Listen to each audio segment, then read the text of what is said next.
कर दो दूर प्रभु मेरे मन में अंधेरा है,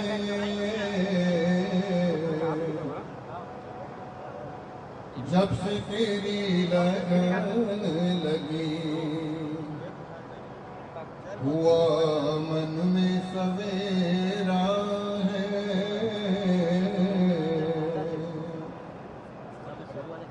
उस निराकार से मिलना हो तो मन को निर्विकार करना होगा।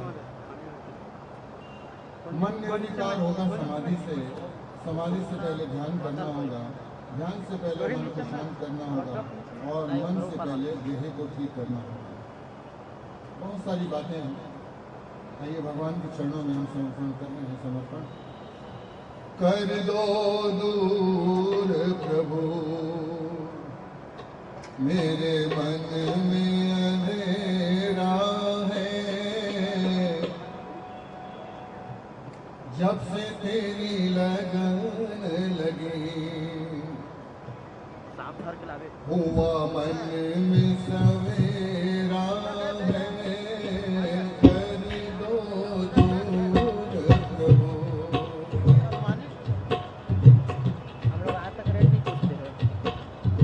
कर दो दूर प्रभु मेरे मन में अंधेरा है, जब से तेरी लगन लगी हुआ मन में सवेरा है। कर दो दूर प्रभु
हैं।